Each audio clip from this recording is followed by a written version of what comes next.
Hello बच्चों, welcome back to my channel radiology study explain in Hindi. आज हम पढ़ेंगे orientation in para clinical science और इसका हमारा जो पहला यूनिट है उसमें हम पैरासाइटोलॉजी को पढ़ रहे हैं। और आज का जो टॉपिक है वो है एमीबियासिस। तो चलो फिर बिना किसी देरी के आज का हमारा जो एमीबियासिस है वो शुरू करते हैं। अब देखो, एमीबियासिस की बात करें तो इस पर्टिकुलर स्लाइड में हम इसका पैरासाइट पढ़ेंगे, इसका साइकिल पढ़ेंगे, इसका ह्यूमन इन्फेक्शन पढ़ेंगे। अगर हम एमीबियासिस की बात करें तो ये पूरे वर्ल्ड में ही फैलता है, पर फिर भी कुछ पर्टिकुलर रीजन्स हैं पूरे वर्ल्ड में।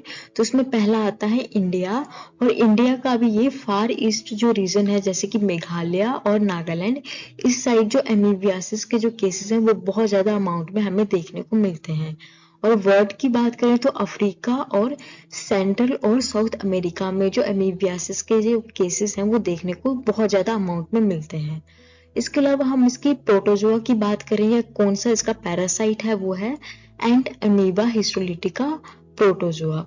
इसके अलावा और भी एमीबोइड होते हैं जो कि ह्यूमन इन्फेक्शन को कॉज करते हैं, जैसे कि नाइग्लेरिया, फॉलरी, अकेंट अमीबा, एस्ट्रोनिक्सिस, बेलामुथिया, मेंड्रीलैरिस। ये सारे जो है वो भी ह्यूमन इन्फेक्शन को कॉज करते हैं, पर जो मेन जो है वो है एंट अमीबा हिस्टोलिटिका। ये आप याद रखें और आपके जो एग्जाम्स है उसमें पूछा जा सकता है। अब हम बात करें कि ये इन्फेक्ट कैसे करता है ह्यूमंस को। तो अगर हम मान लो कि जो एमीबिक सिस्ट से जो फूड या फिर वाटर कंटेमिनेट हो या इन्फेक्ट हो, जो एमीबिक सिस्ट से हमारा फूड या फिर वाटर अगर हम उसको इंजेस्ट कर लेते हैं तो हमें जो इन्फेक्शन है एमीबियासिस के वो ज़्यादा होने के चांसेस हैं। अब ये जो एमीबिक सिस्ट है ये हमारी उसमें जब हम इसको इंजेस्ट कर लेते हैं, हम खा लेते हैं, इसका कंटेमिनेटेड फूड या वाटर पी लेते हैं, उसकी वजह से जो पोर्टल सर्कुलेशन है उसके थ्रू ये हमारे वोवल वॉल म्यूकोसा में पहुंचता है, जिसकी वजह से हमारा जो गैस्ट्रो इंटेस्टिनल ट्रैक्ट है उसको ये कहीं ना कहीं इन्फेक्ट करता है। और बहुत सारे जो इनिशियल स्टेज हैं उसमें तो ये लेटेंट स्टेज में रहता है, मतलब छुपी हुई स्टेज में रहता है, इतना इंसान को पता ही नहीं चलता है। पर अगर हम इसके बहुत और बाद में जाके बहुत ज्यादा जो एग्रेसिव फॉर्म ले लेता है, जिसमें कोलाइटिस आता है, डायसेंट्री आती है, और लीवर और थोरेसिक में भी ये इन्फेक्शन कॉज करता है। इसके अलावा ब्रेन में भी ये इन्फेक्शन को कॉज करता है।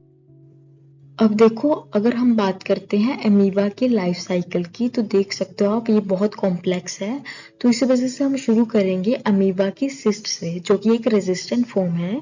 जब मान लो इससे कोई कंटेमिनेट फूड या वाटर है वो कोई पर्सन जो है वो इनटेक करता है, इंजेस्ट करता है, तो उसकी वजह से ये जो इनएक्टिव फॉर्म है या फिर जो रेजिस्टेंट फॉर्म है वो एक एक्टिव फॉर्म में कन्वर्ट होते हैं, जिसको हम ट्रोफोजोइड कहते हैं।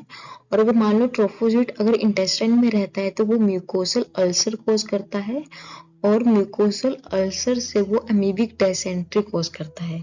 इसके अलावा जो ट्रोफोजोइड है अगर मान लो ब्लड के थ्रू अगर वो लीवर में गया तो एब्सिसिस कॉज करेगा, अल्टीमेटली लीवर को हार्म करेगा। और अगर मान लो दूसरे ब्लड के थ्रू अगर दूसरे ऑर्गन में गया तब भी कोई ना कोई जो इफेक्ट है वो अपना डालेगा। इसके अलावा जो ट्रोफोजोइट है वो इनकेस अगर सेमी लिक्विड फॉर्म में स्टूल के थ्रू मान लो डायसेंट्री होगी पेशेंट को, तो अगर उससे वो स्टूल में जाता है उसका फिर जो ट्रोफोजोइट फॉर्म है तो वो खत्म हो जाएगी, वो डाई हो जाएगी, मतलब वो मर जाएगी। और अगर मान लो कि एक नॉर्मल मोटिलिटी होती है और सिस्ट ही बाहर निकल जाती है फीसिस के थ्रू, तो वो वापिस से दूसरे को इफेक्ट करने के लिए, दूसरे पेशेंट को बीमार करने के लिए वो कहीं ना कहीं जो रेजिस्टेंट फॉर्म है वो एक टाइप से हमारे सामने खड़ी हो जाएगी। इमेजिंग फाइंडिंग्स की बात करें तो जो एमीबिक लीवर एब्सिसिस है वो most common extra intestinal complication है एमीबियासिस की। अब देखो, हम इसको एक्स्ट्रा इंटेस्टिनल कॉम्प्लिकेशन क्यों बोल रहे हैं, क्योंकि जो एमीबियासिस है या फिर जो अमीबा है वो मोस्टली इंटेस्टाइन को ही इन्फेक्ट करता है, पर इसके अलावा कोई जो बाहर के ऑर्गन्स है उनको अगर इम्पैक्ट कर रहा है तो उसको हम एक्स्ट्रा इंटेस्टिनल कॉम्प्लिकेशन कहेंगे। तो जो एमीबिक लीवर एब्सिसिस है वो उसका अगर हम इमेजिंग फीचर्स की बात करें तो वो केवल इनडिस्टिंग्विशेबल होती हैं पायोजेनिक एब्सिसिस से। अब जो पायोजेनिक एब्सिसिस होती है वो बेसिकली बैक्टीरिया कोज करता है, और जो लीवर एब्सिसिस है, जो अमीबिक लीवर एब्सिसिस है, ये प्रोटोजोआ कोज करता है। पर फिर भी जैसे कि जो एपिडीमियोलॉजिक और जो क्लिनिकल फीचर है उसमें हम अगर मान लो हमें जो पॉजिटिव अमीबिक एंटीबॉडीज देखने को मिल रही हैं, तो इसका मतलब है कि जो लीवर एब्सिसिस हो रहा है वो अमीबिया की वजह से हो रहा है। अब इसके अलावा हम बात करते हैं अल्ट्रासाउंड और कंप्यूटर टोमोग्राफी और एमआर की।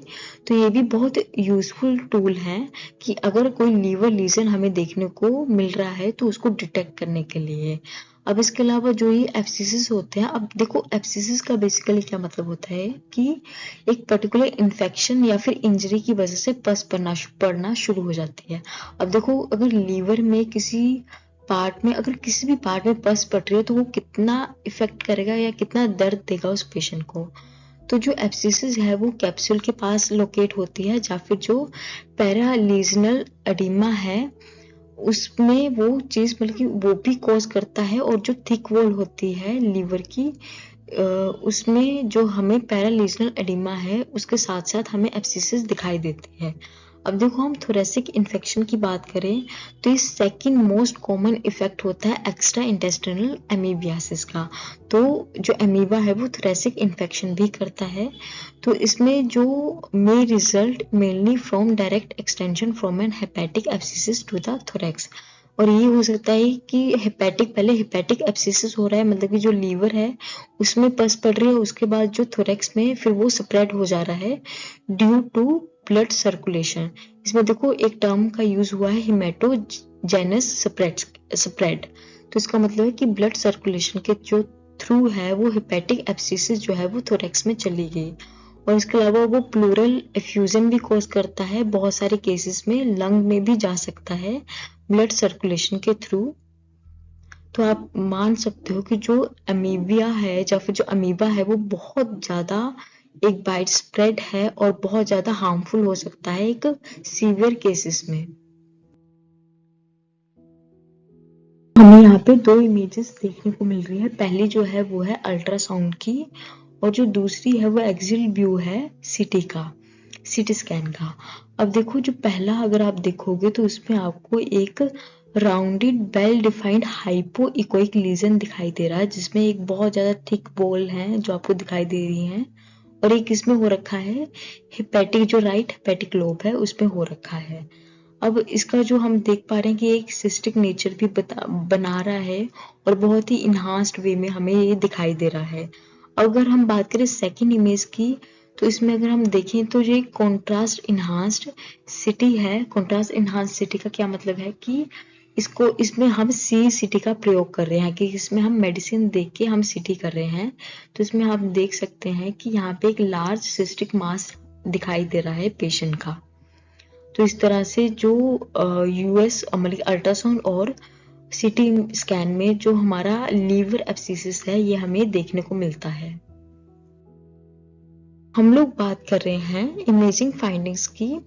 तो देखो इसमें क्या लिखा गया है कि जो फिस्टुला है, कई बार जो सीवियर केसेस हैं तो उसमें ये फिस्टुला जो है वो बन जाता है किसके बीच में, लीवर और एयरवे के बीच में। मतलब लीवर और लंग के बीच में जो फिस्टुला है वो बन जाता है थ्रू डायफ्राम। अब देखो फिस्टुला आप सभी को पता होना चाहिए कि ये क्या होता है। ये होता है कि एक एबनॉर्मल ग्रोथ होगी दो बॉडी ऑर्गन्स के बीच में, या फिर एक बॉडी ऑर्गन और एक क्या बोल सकते हैं कि एक जो ब्लड वेसल है उसके बीच में। तो अगर मान लो कि एबनॉर्मल ग्रोथ हो रही है लीवर और एयरवे के बीच में, तो कितना सीवियर केस आ गया है। तो देखो ये क्या कॉज करता है, हिपैटोब्रोंकियल या फिर ब्रोंकोबाइलियरी फिस्टुला। अब ये डिपेंड करता है कि इन्फेक्शन कहाँ से स्टार्ट हुई। तो हिपैटोब्रोंकियल भी हो सकता है, अगर लीवर से ब्रोंकाइटिस में जा रही है, मतलब ब्रोंकियल्स में जा रही है, मतलब लंग्स में जा रही है, तो वो हिपैटोब्रोंकियल बन गया। और अगर लंग्स से लीवर में जा रही है तो वो ब्रोंको बाइलियरी बन गया, तो ये फिस्टुला बना देता है। अब अगर हम बात करें एक बहुत ही रेयर केस और एक बहुत मतलब कि जो ब्रेन में देखा जाता है एमीबिया का, वो है एमीबिक मेनिंजोइंसेफेलाइटिस।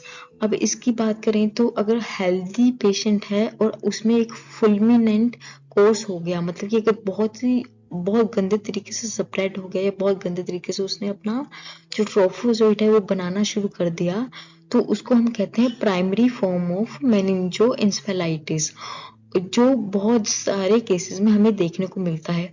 और एक माइल्ड लॉन्ग टर्म फॉर्म भी हो सकती है कि थोड़ा थोड़ा करके आएगा पर लंबे समय से आ रहा होगा, और फिर वो हमें क्या दिखाएगा, मतलब एक पेशेंट में वो क्या हमें दिखाएगा, ग्रैनुलोमेटस मेनिंजोइंसेफेलाइटिस, जिसको हम GAE भी कहते हैं।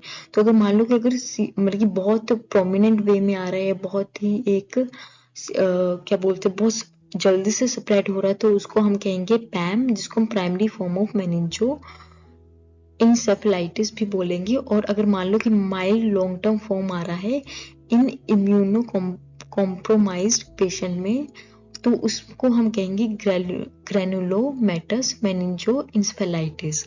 अब अगर हम CT की बात करें तो जो GAE है वो एक मल्टीफोकल इनहांसिंग लीजन की तरह जो कोर्टेक्स और ब्रेन स्टेम में हमें दिखाई देता है। तो हमें किस में दिखाई देगा, जो GAE है पर्टिकुलरली वो हमें दिखाई देगा कोर्टेक्स और ब्रेन स्टेम में। और कैसे दिखाई देगा, मल्टीफोकल इनहांसिंग लीजन्स के थ्रू, मतलब कि ये मल्टीफोकल इनहांसिंग लीजन दिखाई देगा कि हमें बहुत अच्छे से, मतलब कि वो एकदम ब्राइट कलर्स में दिखाई देगा हमें, या बहुत ही वाइट कलर है उसमें दिखाई देगा। अब इसके अलावा अगर हम MR small hyperintense lesion की बात करें तो वो हम T2 वेटेड जो सीक्वेंस है उसमें हम देख सकते हैं। और वो हमें किस तरह से दिखाई देगा, एक हिट्रोजेनेसिस और एक रिंग लाइक जो पैटर्न होता है उसमें हमें ये जो हाइपर इंटेंस लीजन है वो हमें दिखाई देता है।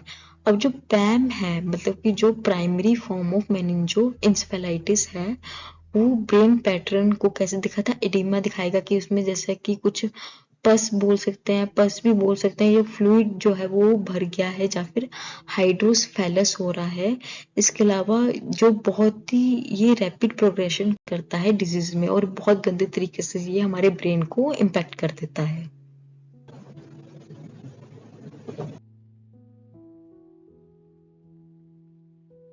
Diagnosis and treatment of amoebiasis. अब देखो, जो इमेजिंग फीचर्स होते हैं एमीबिक डिजीजेस के, वो कई बार बहुत ज़्यादा मात्रा में अनस्पेसिफिक होते हैं, हमें अच्छे से पता नहीं है कि उनकी इमेजेस कैसे दिखती हैं। तो इसी वजह से इनकी जो डायग्नोसिस है वो हम कुछ अलग ढंग से करते हैं, जैसे कि कल्चर हो गया, सेरोलॉजी हो गया, और इसके अलावा हम इम्यूनोफ्लोरेसेंस का भी यूज़ करते हैं, जो कि हम बायोप्सी स्पेसिमेन से कलेक्ट करते हैं।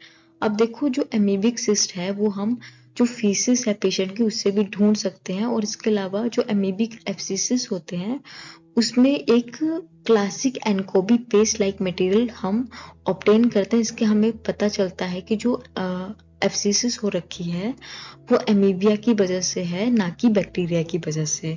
अब देखो, इसके अलावा जो डायग्नोसिस एक बार अगर कंफर्म हो गया तो हम इसको एमीबिसाइडल थेरेपी से इसको हम ट्रीट करेंगे। अब देखो, जिसमें साइडल आ गया इसका मतलब है कि किल, मतलब कि उसको मारने के लिए जो थेरेपी होती है अमीबा को, उससे हम जो पेशेंट है उसको ट्रीट करेंगे। अब इसमें कौन कौन से नाम आते हैं, जैसे कि मेट्रोनाइडाजोल और कीटोकोनाजोल, ये सब जो है वो एमीबिसाइडल मेडिसिन है जिससे हम पेशेंट को ट्रीट करते हैं। इसके अलावा जो कैथेटर ड्रेनेज होता है एब्सिसिस में, वो भी हम परफॉर्म करते हैं इमेजिंग गाइडेंस के अंदर। अब देखो, हमने आज की जो वीडियो है उसमें हमने सारा कुछ ही मोस्टली कवर करने की कोशिश की है एमीबियासिस की, कि उसका पैरासाइट क्या है, उसका साइकिल क्या है, कैसे वो फैलता है, या किस तरह से मतलब उसके जो इमेजेस हैं वो हमें देखने को मिलती हैं, या फिर क्या उसका डायग्नोसिस रहता है, या क्या उसका ट्रीटमेंट रहता है। तो आई होप आपको मेरा वीडियो आज का पसंद आया हो, और अगर पसंद आया है तो एक बार इस वीडियो को लाइक जरूर कर दीजिएगा, और अगर आप चैनल पर नए हैं तो सब्सक्राइब कर दीजिएगा।